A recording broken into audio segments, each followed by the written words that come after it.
Welcome to the Long Island View, and I am here with my beautiful host, Mrs. Joyce Philbin Collier. And we have, I'll tell you, I am Tommy Marr, and I'm really excited about this because this is actually my childhood growing up. And I have so many questions I want to ask Colin.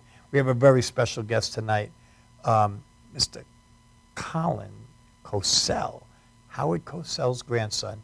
And hopefully you watch part one, I'm digging this a lot. Oh, absolutely, I really am. yes. It's very cool. And Colin and I didn't realize that you did spend time on the island. So it even makes it Oh, cooler. yes, And he absolutely. knows a lot of the places we know. And That was why, that was why I tied that all together. Yeah, but absolutely. but He's Colin, such a pro. I know. But Colin has also garnered some awards and nominations in broadcasting, and 3 Emmy Awards. 3 Emmy Awards, 12 nominations in a 5-year period. He's a stand-up comedian. He is a voiceover artist. He does it all, and we're going to talk about it. Do you also know that he was also the best voice in the Gold Coast Awards? I did not know that. Is that correct? That's It was a awesome. nomination, yeah, Yes. when I was with WSGC WNOK. That's wonderful. cool. Yeah. So When you're the best voice, you got to have something going on. yes, Especially in the Gold Coast. yes, That's right. And you have good genes. Yes, yeah, that was the luck of the genetic draw. Yes. You know. So anyway, we're going to be sharing some special memories of. I guess my first question is, what is your earliest memory of Howard just as your grandpa? It goes back, I mean, there was something really amazing about Christmas morning because, his car would pull up with my grandmother and grandfather, and Christmas wouldn't begin until they came in. And I remember the cold of his jacket and, the smell of his cologne and just, the warm embrace I would get from both of them. And then, those were my, real early when I was, 3 years old. Yep. There's the picture I gave to you of my grandfather and my grandfather holding me at age 3 at my my Aunt And we'll Hillary's. take a look at that, right? There it is. My Aunt Hillary's wedding. And, of course, it's me reaching for a microphone. Of course. Which is totally apropos. And when we came across that picture, that's probably my most prized possession. I love that It's a picture great so shot. much. And he That- just looks that so is a- happy. That is a great shot. And what's really funny about it is that burning cigar is perilously close to my face. But I bet you still remember that smell. Absolutely. Oh, yeah. I've taken up cigars only during the summertime, but I'll smoke cigars. I love the smell. It's really and the amazing how we nostalgia. have, survived all of those dangers from our childhood. Did you see the I mean, the you can Father's die Day? if you drop a pacifier and Did put you- it back in the kid's mouth these days. Not that, when I was younger, they didn't take a lot of pictures like nowadays. They went, I took a breath, let me take a picture. But did you see the picture I put up of myself and my dad for Father's Day? Yes. I'm on his lap, laid out like this. He's got a beer in his hand and a cigarette in his hand, and I'm laying right in here. It's just different times. It's but, very different times. And we all turned out just fine. Hey, remember, always one of the kids was tucked in the back window, right? I mean, there was no we seatbelts. rode- there were no I mean, it was, seatbelts. we used to ride in the back of the station wagon and go to the drive-in Yeah, movies and yeah. bring up Blinkies. And I mean, we had They were great times. Yeah, They yeah. There really was the It was Volvos, simple. which in the trunk they had the seats that folded up that were facing backwards. Yes. I used to ride in that all the time. Yeah. Now you get rear-ended. You're losing your legs. Even Well, if I a cop think- sees you, you're getting I a think ticket. the That's true, problem too. also, though, on Long Island especially is, when we first moved here, it was like the early 60s. You didn't have the volume of traffic that you have. Oh, You that's don't true. have the amount of people and the different personalities that address driving in a different way. I Yes. mean, you have people that feel that they own the road.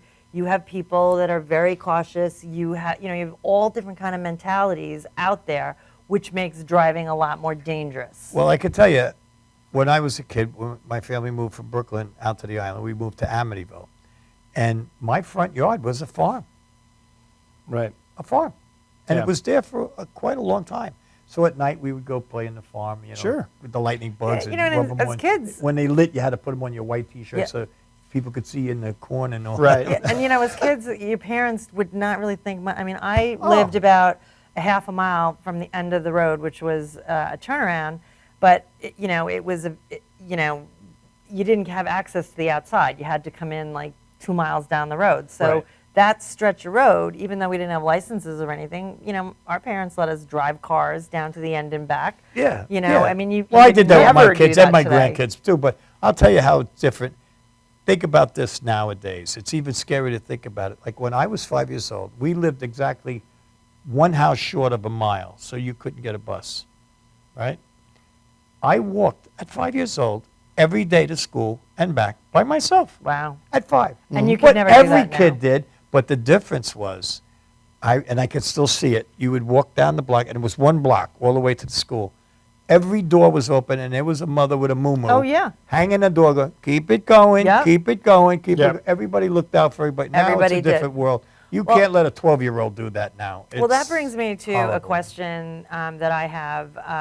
Howard was known for his contentious language and, just really calling it like he sees it. And it was very novel, and he really changed, according to the Boston Globe, really changed the world of broadcasting. Absolutely. Yeah. Now, Absolutely. I wonder today, that free expression isn't as everybody seems to have, an opinion, and everybody's offended, and You have everybody to is. watch out for Do you somebody. think that if he were in this time, that he would have been received? Horribly. I think so too. I because think you would be like Trump is being received. Exactly what I was thinking. And I don't want to compare, No, no. because one thing that only because I've never met Donald Trump. Okay, and the He one crashed, thing he that I crashed want. my have. grandfather's retirement party, actually. Oh, okay. That's so, the type of guy he is. He just decided he'd show up, and there was no room for him. Of course. But, the one thing that I have to say in my short time in knowing Howard, I was so honored to have seen the difference. I remember walking down, one of the streets in Manhattan with him, and I think it was like some editor from Newsweek or something. Mm-hmm. And, we were talking, and everything was very, normal. And there was a bunch of construction workers that were on their lunch, squatting on the sidewalk, and they were like, "Hey, Howard, hey!" Oh, and yeah. then it was like a switch. He went, "Hey, you sons of bitches!" Oh, yeah. And I'm like, where did that come Oh, from? I've got- So he had two personas that were really, where he played it. Like you. Well, Yeah, absolutely. just like me. Well, it was We're like funny. twins. There's two funny stories in my childhood. As I mentioned in the first part, that my grandfather had a house in West Hampton Beach, and it was overlooking Moneybog Bay. There's a big deck there, and boats would come by, and people figured out after a while that this was his house. People would come by, and you'd hear people yelling and beeping at their horns on their boats and yelling, "Hey, Howie! Hey, Howard!" My grandfather occasionally would get up and he's like, "All right, let's appease these idiots." And he'd walk up to the end, he'd just sit there waving at them, and he'd smile, and under his breath he goes, "These people are a-holes." I could totally see Yeah, that. it was really funny. Yeah. Because it was the childhood thing for me was growing up with the papa I had on the phone, or you'd answer the phone and he's like, "Hi, how are you? What's cooking? Where's your mother?" Yeah. And everything was just really Yeah. subdued or whatever. But then when he got really excited about something, and sports really excited him, and it came through. He was a sports fan first. Right. He was a lawyer for 20. Well, and he was he had his BA in English. Right, And and that's he- how he started. So And it's just and he was a amazing. lawyer for just over 10 years. Most people are thinking about retirement. He's like, "No, I'm going to switch my career altogether." And and go into Jackie broadcasting." Robinson, was he a client? But he inspired him. My grandfather just idolized him. Okay. Yeah, he was a because he did have some huge athletes Jackie. and artists as clients. Well, I'll get to that in 1 second. I was going to share one story about my Okay. grandfather. It was Labor Day weekend, 1991 or 90. It was 92, and Jim Abbott was pitching for the New York Yankees. And for those who don't remember him, Jim Abbott was missing half of his arm, and that was where he kept his glove. I'm swimming around the pool, completely oblivious as to what's going on the TV. My grandfather comes out, He goes, son, come in here. You've got to see this. A one-armed pitcher is about to get a no-hitter for the New York Yankees. Wow. You'll never see this again. Oh my gosh. And I it, get you know, chills Papa, at this, you Papa know. says that. It's like, Yeah. whoop, I'm I out. watched that Oh, game. yeah. That I sat there and watched the rest of the game, and he said, I hope you remember this. You will never see that again. Wow. And I He's said, right. okay. But it was that excitement he had Yes. about, you know, And with sports. an authority in what he said. It's not like he Yeah. gratuitously, you know, used superlatives. Right. You know, and he had just such a master of the language, and he could express himself in ways that, you know, could, you know, turn It was circles the around way most he just people. would be so nonchalant. He was a very, and you know, like when he, even if he disagreed with you, you know, he would always have that, like I was saying before, you're like, really? You know, like that Yeah. kind of attitude. I don't know how to And- explain it, but And I Right. just want to bring this Yeah, up absolutely. because you have with you something that we're just Very so cool. excited to just be in the same room with. This is from That's his, the jacket. the jacket.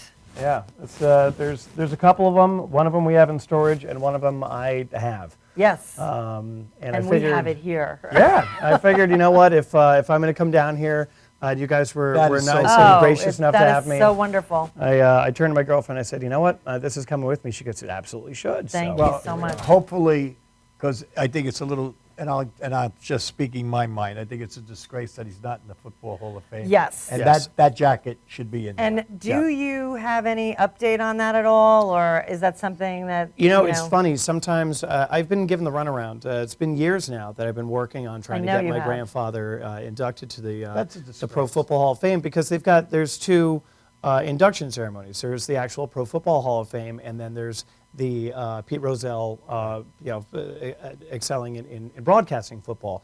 Now, the criteria by which they nominate people into the sport or into the Pro Football Hall of Fame are people who had incredible accolades or advancements in the sport of football. Now, He before Monday changed. Night Football, college football Yep. was the be-all, end-all. The See, NFL. I think of Monday Night Football, even at this age, Yes. I think of Howard Cosell and Absolutely. Frank Gifford. Yep. And Don Meredith. Don Meredith. But That's I mean, right. if you're going to talk about someone who advanced the game, my grandfather most certainly did between his delivery, his excitement as a sports fan, as Right. aforementioned, Well, and and his ratings. halftime Well, you think It of was- highlights. it was baseball. one You of the- think through of the roof. baseball. Harry Carey, Yep.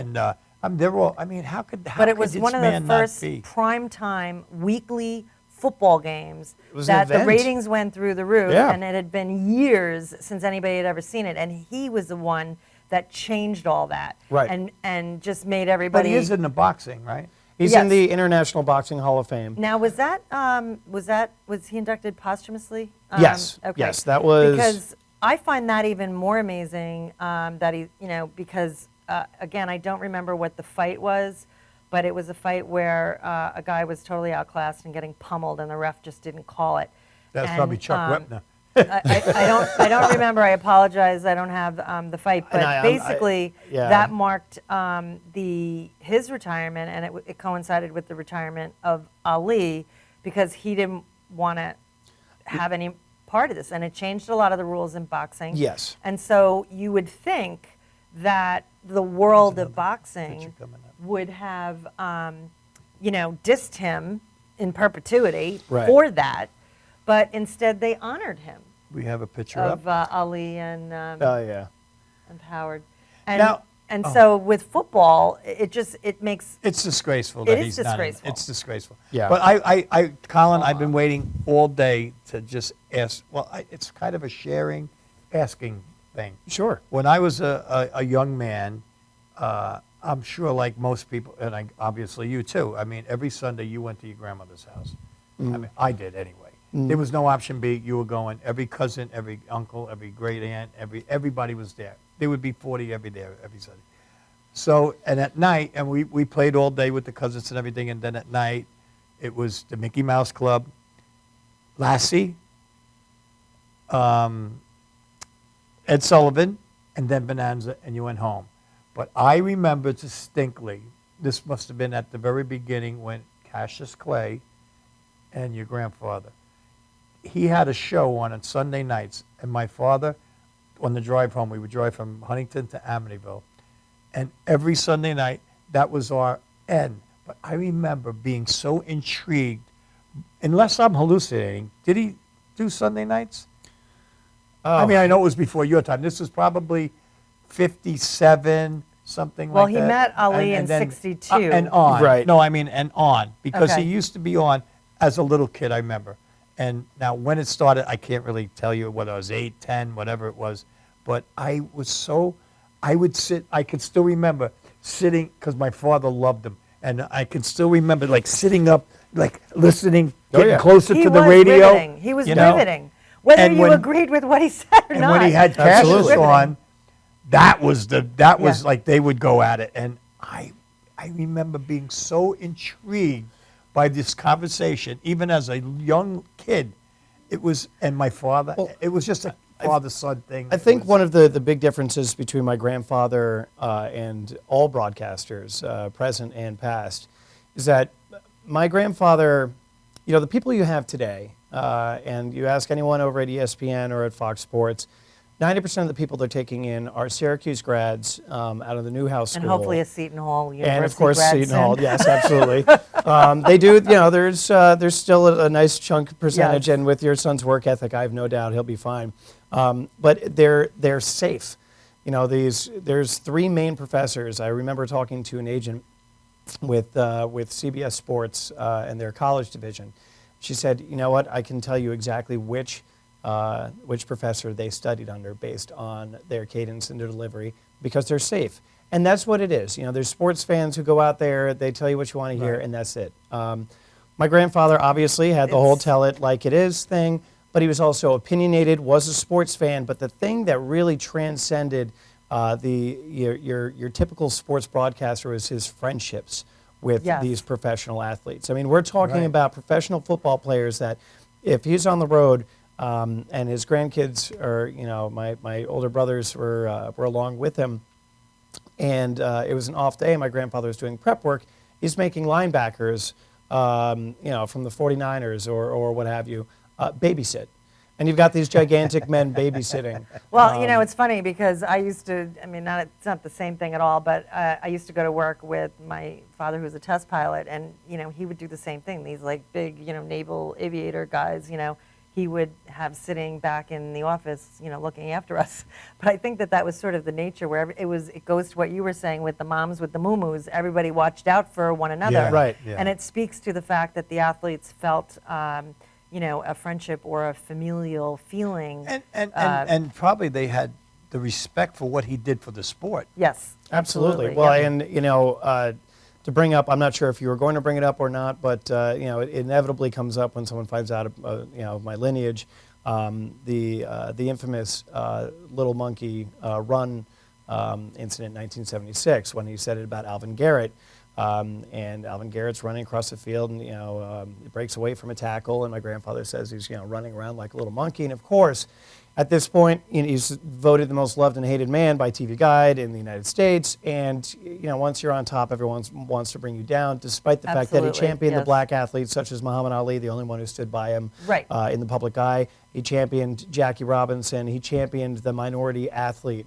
And Alvin Garrett, alone. after the game, Yes. was interviewed and was told, you know, this is what Howard Cosell said. Do you take any offense to this? And Alvin Garrett says, you know, to be honest, I'm just happy Howard Cosell knows my name. And that Yes. speaks volumes. That's you right. know, and that's That's something right. that people Well, that was forget. very intuitive of it, or insightful of him to say that. knew Absolutely. anything about Howard Cosell couldn't possibly think No. that he meant that as a prejudice. Of thing. course. I mean, anybody. That's what he called the It's grandkids. always the ones in the back yakking away. Right. That, you know, The like ones- you said, when you're up there, they try to bring you down. And that Yes. still goes on. It still goes on. And Just go on Facebook. Oh, They try to yes. kill you in there, too. Absolutely. the other thing that I wanted to bring up, another side, another component, was the night that John Lennon was killed. They wanted Howard to announce it. Yes. And he did not feel that it was an appropriate thing to announce during a football game. Right. So on a break, he spoke with Don Meredith about it, and Don was like, "You have to do it." But Yeah, you know, Gifford, too, just the said, way in which That was he a different Howard delivered. Cosell. Oh, absolutely. But that's where you could see Sincerity. another whole dimension, because he was so, you know, there was a part of him that was mourning this horrendous thing that had happened.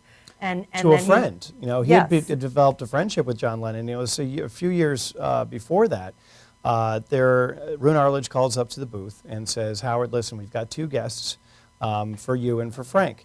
One is Governor Ronald Reagan from California, Wow. and the other is John Lennon of the Beatles. And my grandfather's, and he says, you know, it's up to you. Who do you want? He said, you know, Rune, let him take the governor. I'll take the Beatle. I remember that. I could totally see I him doing remember that. that. yes. And That was very cool. there's a thank you card from John Lennon thanking him for that interview that we Very found nice. after my grandfather had passed, that we have also put into storage because it's handwritten and or it's typed, hand typed by John and then hand signed, and he drew the little glasses. Maybe we can get him in the Rock and Roll Hall of Fame. Yeah, right. Yeah, I know. He's in every other Hall of Fame. Only except for the ones that we wanted. Except that, well, except maybe for if the he had ones- actually gotten the Beatles back together. Yeah. Could you just you never know. ditch Yoko? But that is something that really, really, I mean, the public, there should be a cry out for that. There really should be. I just think that we're I we're can't in even a imagine society that. where we're not really building people up. You know, as soon as somebody's, you know, right there about to achieve a success, you have so many more that are trying to dig something up on people. Well, and let's take Pete Rose. I mean, God, I mean, Yeah. the guy should be the first guy in the Hall of Fame. No one will ever, ever, ever break his record. And if I'm playing on his team and he's betting on my team, I'm okay with that. Yep. I'm okay with that. No, it's, I really am. Well, the thing is, we had some momentum that would gain, you know, with the International Boxing Hall of Fame. That's where it all really sparked, because at the hotel bar we were at, a gentleman brought it up. He said, well, of course he's in the Football Hall of Fame. And we all looked at each other and said, my God, no, he's not. So then we started talking, you know, with some of the people in the industry still, and it would start to gain momentum, and then the person would either fall ill or pass away. And this kept on happening. This includes Frank Gifford. Right. Frank Gifford had put in a phone call with Joe Horrigan, who is, you know, the president of the Pro Football So Hall of Fame. it and- sounds to me like the changing of power, at some point you're going to have the right, you know, lock, and you're going to meet somebody that's in power and that can make it I'm happen. amazed that the players haven't all jumped on board. See, that's the thing. Now you've got, if you take a look at the NFL today, all of the stars are in their 20s, and they're just seeing clips of him. No, but I'm Yes. saying the Roger Staubachs, the Don Murray, you know, well, Yes, Don's not. right. But, you know, the guys that are still with us, that, you know, that I that mean- do remember him. Right. but That not only do- remember him, we have the highest regard and respect for what he did and how much he did for them. Yes. Well, my assumption is, you know, there are a lot of people. My grandfather was a very kind, gracious, loving human being, but he was also, he could be very cruel to people that he felt like did not belong there, that were bringing the Well, art he called of it like he broadcasting. saw it. Yeah, Okay. exactly. That's Yeah. honesty. And if you were, you know, a dimwit, he was going to call you out for that. Right. You know, he thought, you know, now Bob that's Costas. not politically correct. No, not at all. But It's crazy. and he thought Bob Costas. Everyone talked about this up and coming Yes. kid, Bob Costas, whatever. My grandfather called him Child. That was his nickname. Called him Child Costas, I'm not and gonna it say drove anything. drove Bob up a wall. Now Bob is fine. He's perfectly safe. He's smart. He's had a lot of work done to make sure that he still looks like Child. But my grandfather saw something in him that no one else saw, and it was it was lackluster. You know, he kind of hoped he'd be a flash in the pan, and you know, there were certain people along the way that he crossed, and I assume that there's still some inner workings there. People who are just like, you know what? No, that man was an a-hole. Screw Cosell. Let's just keep this going forever and ever. See, now, like Costas, and, you know, I'm sorry, but I'll call it like it is. I've always felt a horrible arrogance about him. Yeah, absolutely. Horrible. Same thing about Al Michaels. You know, Al Michaels was thrown into the spotlight because he had one of the greatest calls of all time with the Miracle of Ice Right. on Ice in 1980. Right. And it was brilliant, but it wasn't so brilliant that he should Right. be all over my TV. The fact that my nepotism only got me into Saturday Night Live, but hasn't gotten me into a national you know, broadcasting gig, while Joe Buck is out annoying audiences millions upon millions of people. Probably the most hated broadcaster who really doesn't do anything. I'm on that team. But he's just so arrogant and biased. And I'll tell you something, Joe Buck is one of the nicest human beings. Great guy. But you turn on that camera, you put him on stage in front of a podium or whatever, he's just an arrogant prick. I agree with you. You know, it's amazing how he I turns can't it off stand to and on. watch. I hate to say that on television. And but now they've got him I doing can't golf. stand to watch him. Imagine Yeah, that. We have a few minutes Yeah, left. I just yeah. want to ask you, did you ever meet Ali? I did. And actually, I was thinking about that on my ride here. Excuse me. One of the last times I spent quality time with him was 22 years ago. It was 1994. It was the Television Hall of Fame induction ceremony down in Disney World. And that class of inductees included Fred Friendly in production, and then you had Alan Alda, you had Oprah Winfrey, you had my grandfather, and you had William Hanna and Joseph Barbera. Wow. So for me, I'm like, I grew up watching MASH. Sure. Who doesn't know Oprah? And oh my God, Hanna-Barbera are yes. at the table adjacent. But that all gets thrown out the window because sitting directly across from me during dinner is Muhammad. Yes. Now, at this point, the man's starting to lose his faculties, but his brain I is met still him in the there. 80s. You know- Around the same time, actually, that I met Howard.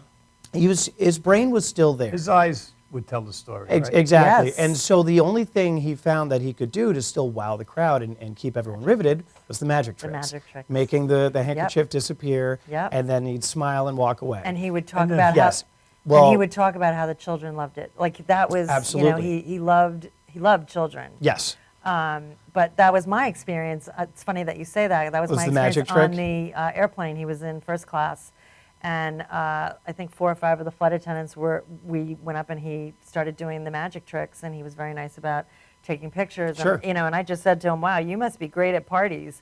And he just looked up, and you could tell that the effects had, but it was the eyes, it was the Yeah. soul. You could see, Yeah. and he said. He The was children- talking through his The eyes. children really love it, Yeah. and it was just a powerful sort of communication from somebody Well, that was he struggling. loved kids. He loved Yeah. the crowd, and but it was funny. Away from all of that, he was having trouble eating. My sister's assisting him while he's eating dinner, and throughout dinner, a few times, just out of nowhere, I'm looking up and I'm like, "There's Muhammad Ali, just 2 feet away from me. We're having dinner together." And occasionally, he'd put down his fork, whatever, and he'd look at me and he'd go. He was doing the same bit Yeah. as with your grandfather. And I'm yeah. sitting there, I'm thinking to myself, now I'm 14 years old. I don't think I look that much like my grandfather. I lean to my brother, I'm like, Muhammad's trying to pick a fight with me. What do I do? He says, remember this for the rest of your life and shut up and eat your dinner. That's That's what right. you do. I'm like, okay. That goes in the same category as your grandfather coming in to say, watch the one-armed pitcher. Yes, Because exactly. that will be, forever ingrained in your memory. And another thing, everyone's talking about OJ these days, and I remember watching that case, and my grandfather turned on his lawyer, his inner lawyer. We were sitting side by side watching some of the trial proceedings going on, and I turned to him and I said, Papa, you worked with him, you were friends with him, and Nicole. Like, I saw them together at Games Memorial Service. I said, what do you think of all this? My grandfather turns to me, looks me dead in the eye, and at this point my grandfather's starting to fail as well, looks me dead in the eye, as coherent as can be, and goes, son, that man is guilty as sin. Wow, I just got chills again. And I didn't question anything when they Well, Good instincts. I don't want to cut you, but No, it's fine. I could sit here for We can have you 12 back. hours. We will have you. If you come back, we'll gladly have you back. But Absolutely. we have just a minute or two left, so I would like to leave that to you. Tell the people how they can, correspond with you, or If you, Facebook or. Absolutely. I'm on Facebook. You can follow my page. It's simply Colin Cosell. Colin with 1 L, Cosell with 2. 1 S One and 2 S. L's. Yes, that happens a lot. For my more comedic stylings, you can follow me on Twitter. It's at Cosell, once again with 1 S and 2 L's. Otherwise, I'm managing a bar in New York City. You can swing by and see me anytime. It's called Percy's Barbecue and Darts. It's actually a sports and barbecue and Oh, darts nice. bar. Where is there is one that? in Brooklyn also? No, it's a one and done spot. It's because- right on the corner of 13th and Avenue A. So Nice. it's 210 Avenue A. Swing on by and see me. I run trivia there on Thursday nights. About to run there now. And I'm going to get back into the broadcasting thing this fall. So stay tuned for that. We'll see where Well, that then we goes. will definitely have you back so you can update us on everything that's, hopefully, we're going to see some progress with the Football Hall of Fame. I hope for so. Let's Howard. get Howard in the Yes, Football Hall of please. Fame. Absolutely. Absolutely. Jump on Facebook. Somebody start a page. Let's get it going. You Yes. know? Well, Because you my God, that's did. like I'll say it again. It's disgraceful. Yep. Yeah. Disgraceful. Well, we'll help you any way we can to Thank you, guys. make that happen. It was such a treat to have you here. Thank I you so tell much. I would like to go another couple hours. Okay, I really we would. will. Sure. So Thank we you would guys so love much to for have having you me. back. Thank you. I will. So I hope you enjoyed this session of the Long Island View, and we'll have everyone have a blessed week. We will see you next week, hopefully, with my little chickadoo over here. So The I would Miss love Is. to. I want to thank you tremendously for taking the time to come out. This Absolutely. has been Thank you for great. having me. It was great. Thank Really you guys so much. wonderful Really having great. you. Okay. Have a blessed week. Bye. Don't forget to say goodbye.